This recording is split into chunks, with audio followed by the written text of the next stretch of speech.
Okay, and we are live. So, welcome back, everybody. Oops, not the audio. Oh, sorry.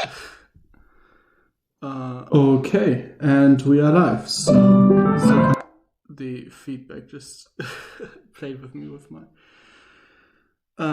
with the stream I'm using to kind of check that everything is working.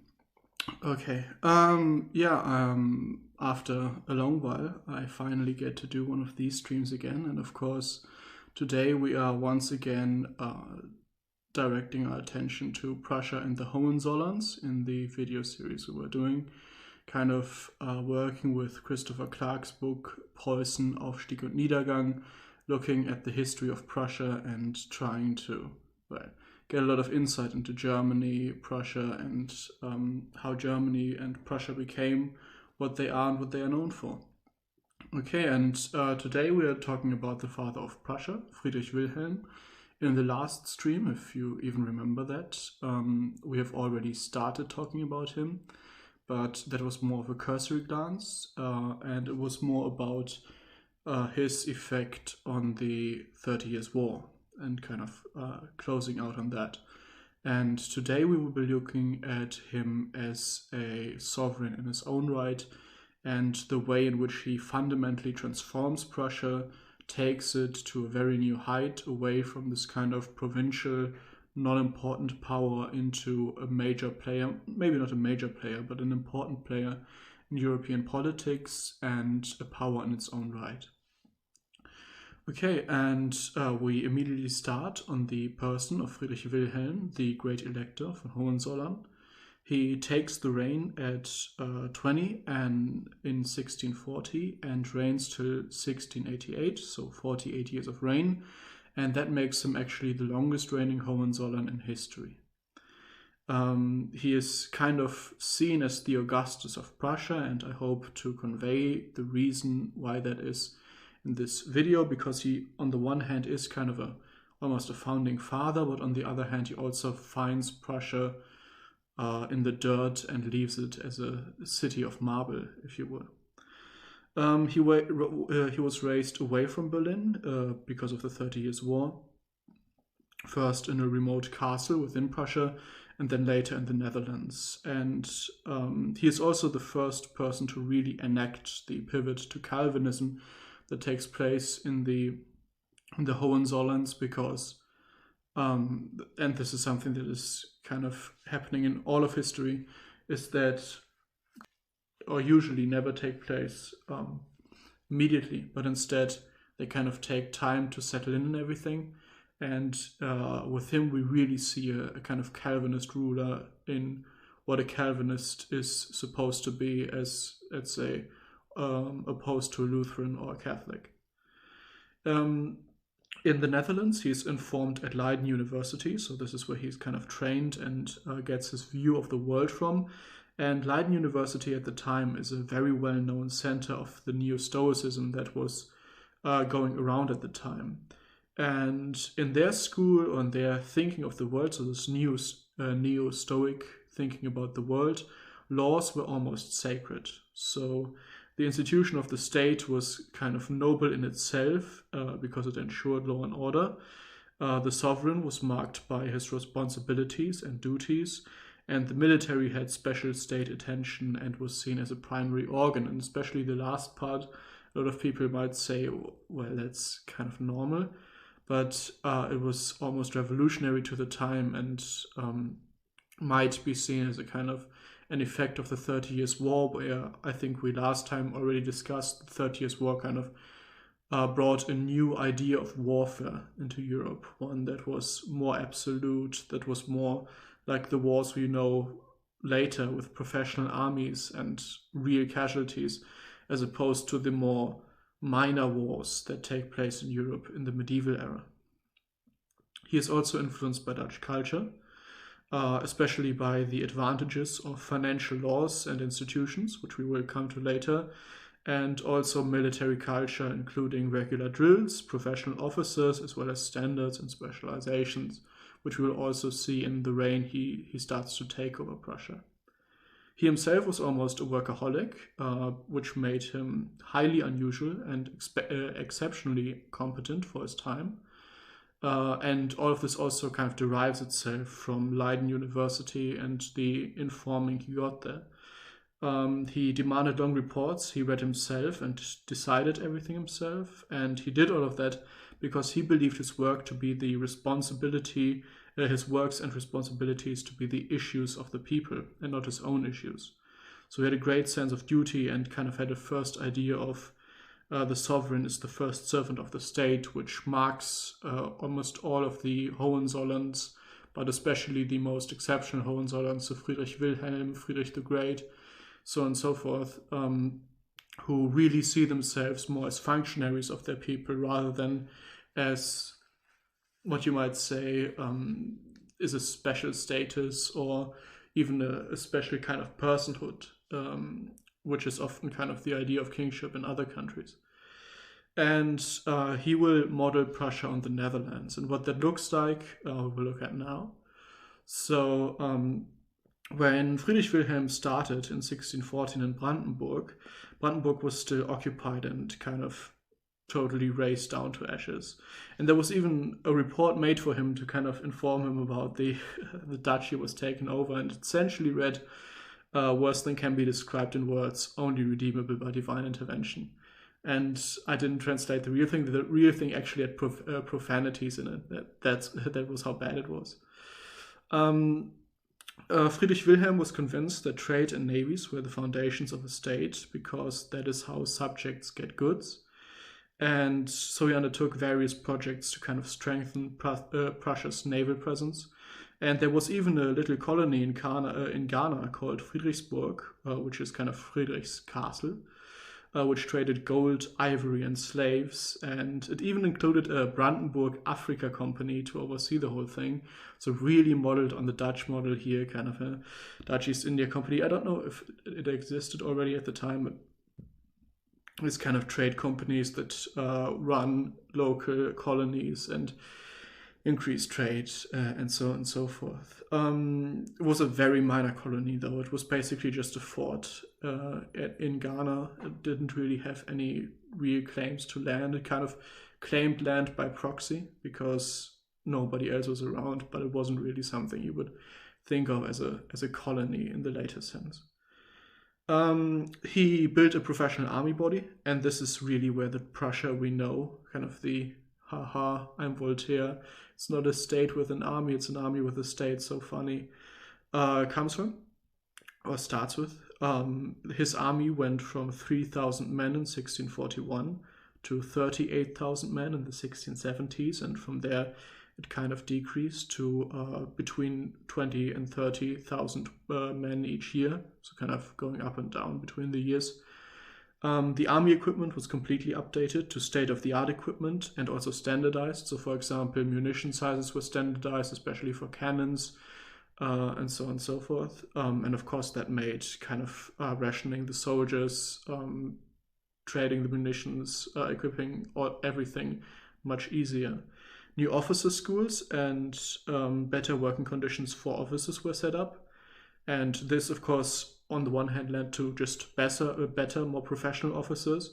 And it also led to more stable leadership because officers stayed in their hierarchies. The hierarchy kind of maintained itself where it was kind of a real employment. And at the lower ranks, the officers would also desert less because there was more of a prestige to being an officer, kind of an appreciation for their work, and also better compensation, days off, something akin to medical care, so on and so forth, and almost something akin to a pension system that made it kind of worth being an officer in Brandenburg at the time. He kind of, did I want to put it here? Okay, so he kind of works both sides between Sweden and Poland in his reign militarily. So on the one hand, you have Karl X, who wanted to conquer, and this is actually true, he wanted to conquer Denmark, Prussia, Poland, and what was also like the countries in between, so there were Pomerania and stuff like that.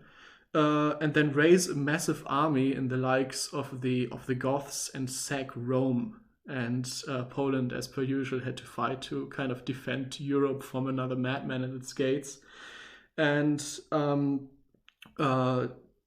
Friedrich Wilhelm will kind of stand between these two. He will first fight, I think, on the Swedish side, and then later he will stand on the Polish side and then really fight off the Swedish attacks. Then later the Swedes do a separate invasion of Brandenburg in 1675, and he basically declares total war on them and annihilates them. Here he gets his biggest victory, defeating 11,000 Swedish troops with 6,000 Prussian troops, which of course gives a massive prestige also just across Europe, where military leaders are really seen as kind of the best a leader can be, and good military leaders at that. And the fleeing troops, because of his declaration, also just got an enemy camp and kind of staying for the night and just running away to home. But none of that was happening here. The Germans or the Prussians were really, really angry at the Swedes, because the Swedes were just so brutal during the 30 Years' War, and they were now taking revenge. And something else also notable about Friedrich, there's kind of a commonality with many of these more absolutist rulers, is that he actually stood on the front lines and even joined the fighting occasionally. There was even a point at which he was encircled and had to be broken out by his brigadiers. So he really was a man who walked the walk.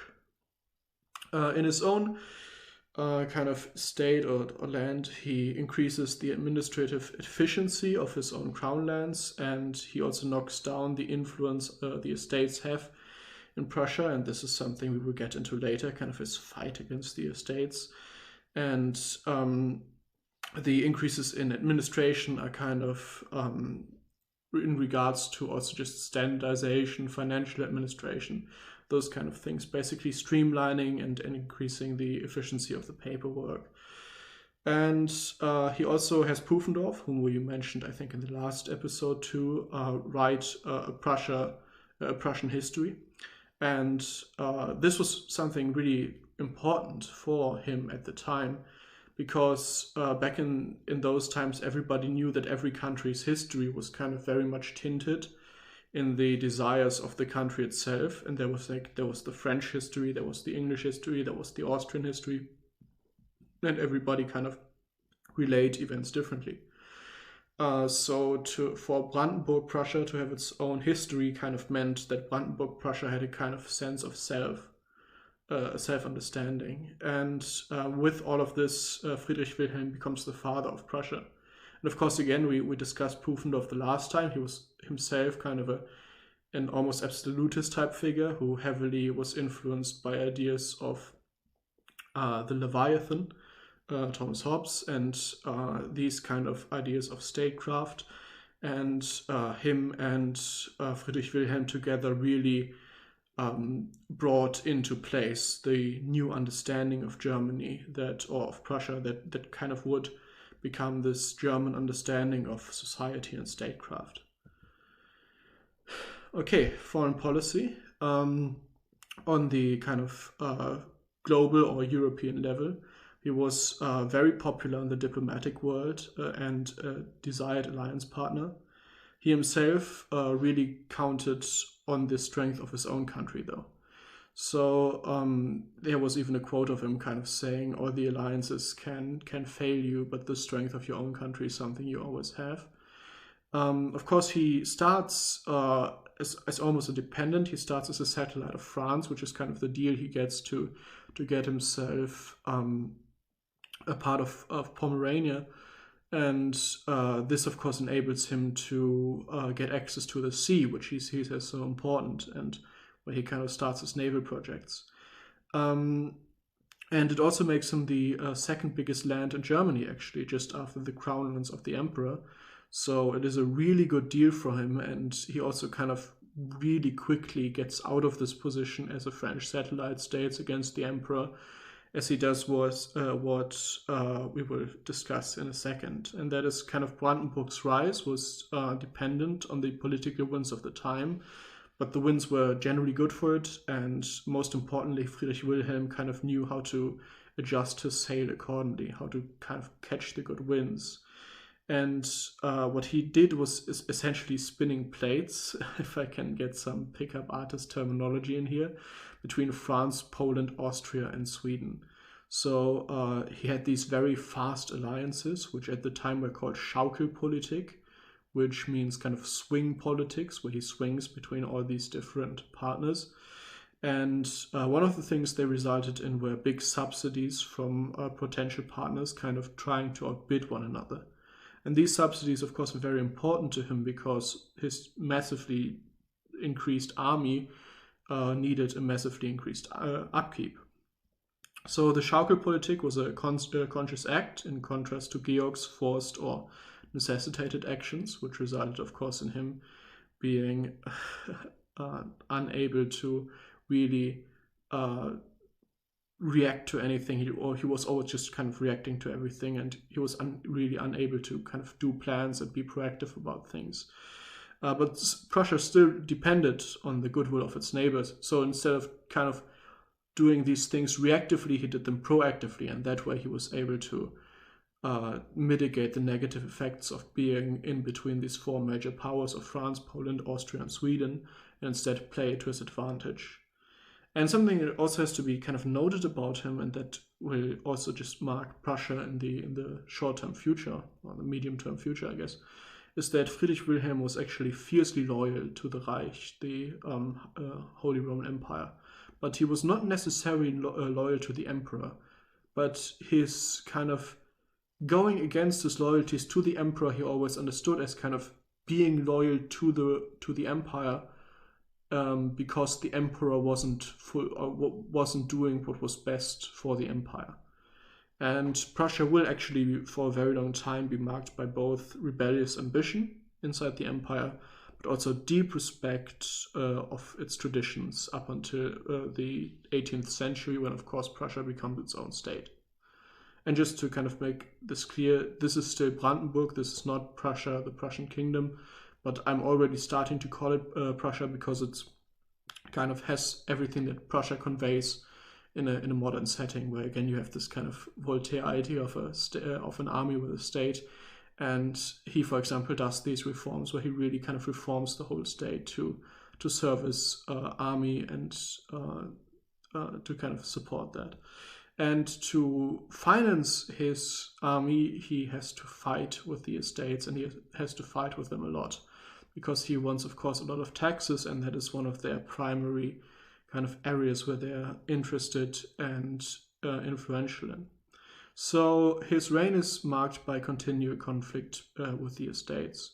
And this was also just driven by a difference in worldview. Friedrich Wilhelm saw the estates as organs in the body of the state.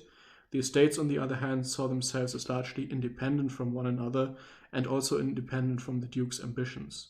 So when he wanted to expand his navy, expand the army, everything like that, they saw that as just his private ambitions and not something that was really, let's say, a matter of Brandenburg, Prussia.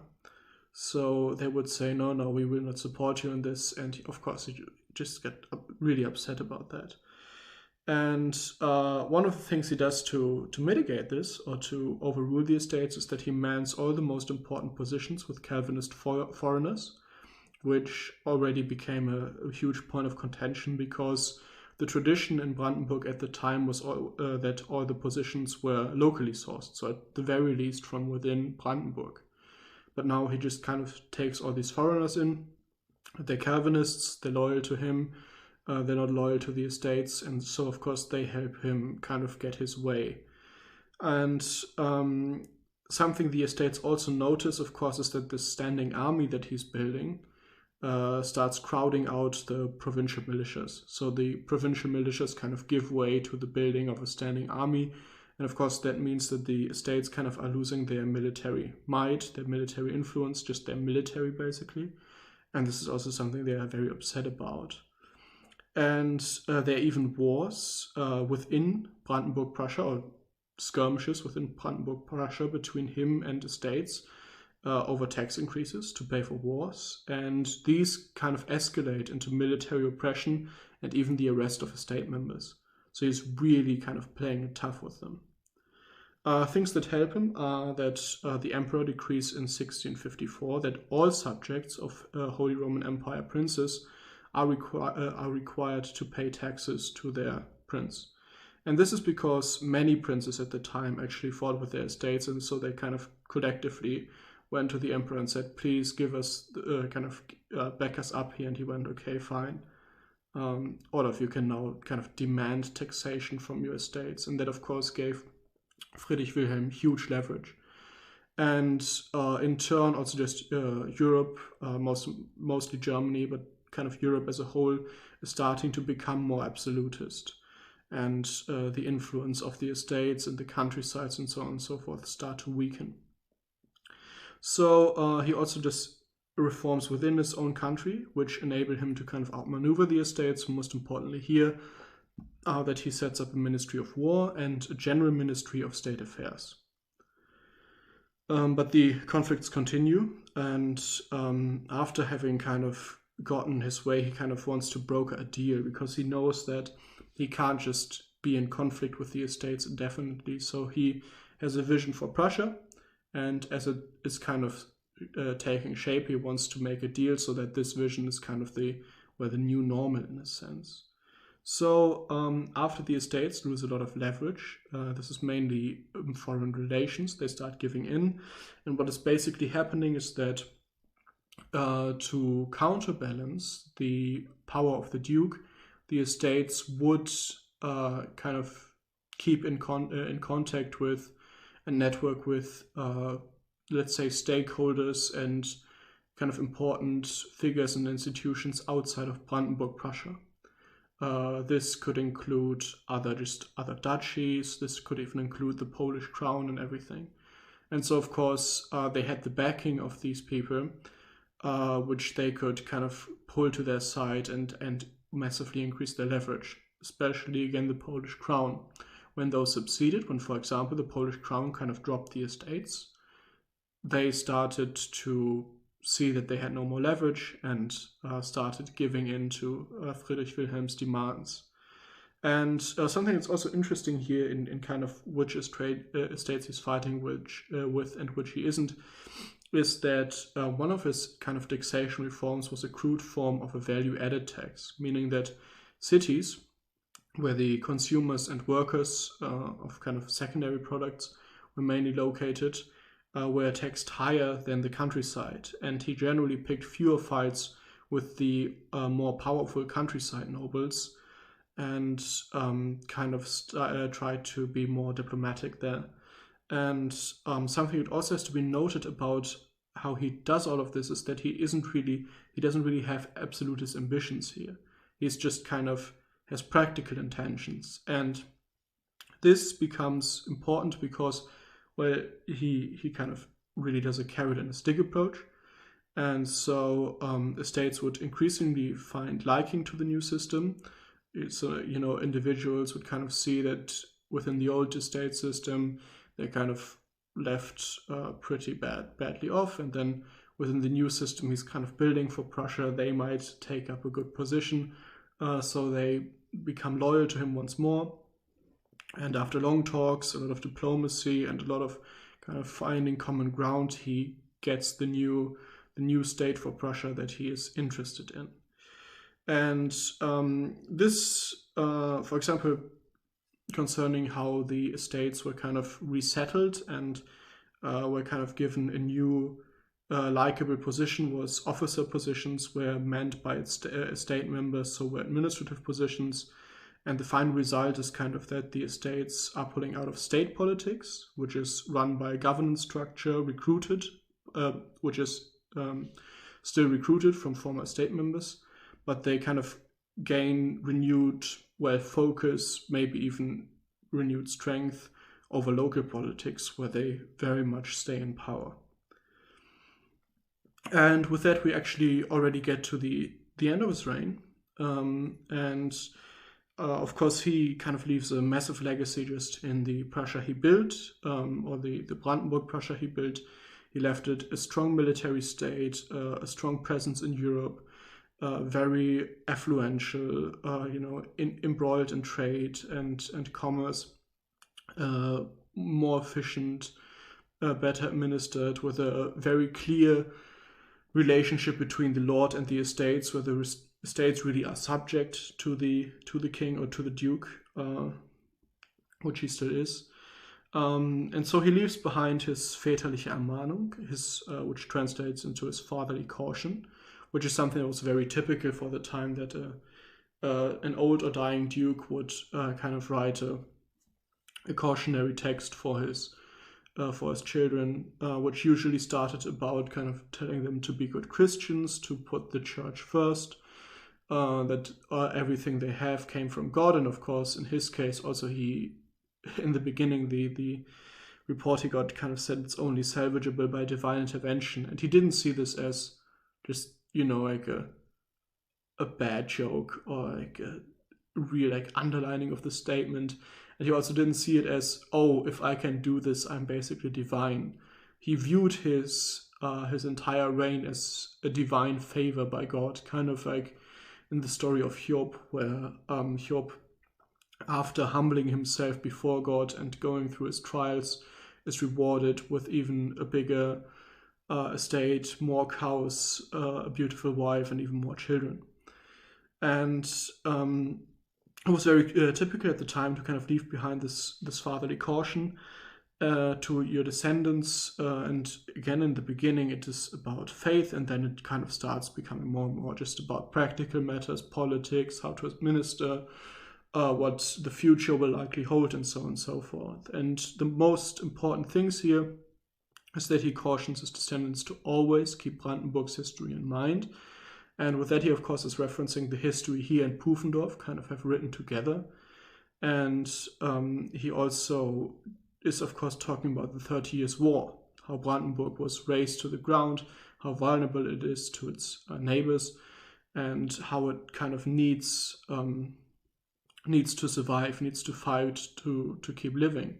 And this, of course, gets into the second part, or the second big theme of his fatherly caution, and that is that Brandenburg at this time still very much views itself as vulnerable, as a place where 4 major powers of Europe are having an interest and are kind of closing in continually, and in need of great caution, excellence, and interestingly also a stance of complete anti-neutrality. So the idea is that if you stop swimming, kind of like a shark, if you stop swimming, you die. You always need to keep playing the game of politics. You always need to be on your feet. But again, also just cautious. And he implores them to be very conservative about everything, to not lust for more territory, but only to take it when it is either necessary or just a very, very safe bet. And he also, and this may be the most interesting part, he really cautions them against picking fights with the estates. And here you see that he isn't really just an ambitious ruler, but more really just concerned with working on his country and turning his country around. And as soon as he has gotten this new state with the estates, as soon as he's set in this, new normal, I know it's a bad term at the moment, but as soon as he got this into gears, he was happy with that, and he didn't want to disturb the estates any further. He just wanted to keep the machine going the way it was set up then, and he hoped for his sons to kind of not disrupt it in any way. And of course, the way in which his sons will take over this legacy and will start governing Brandenburg Prussia after him and start forming the Prussia that will fight in the Napoleonic Wars is what we will see tomorrow. So I see there's no questions or anything in chat. I hope that everybody who watched this really enjoyed it, and I will see you on the next episode where we kind of cover the legacy of his descendants. Bye bye.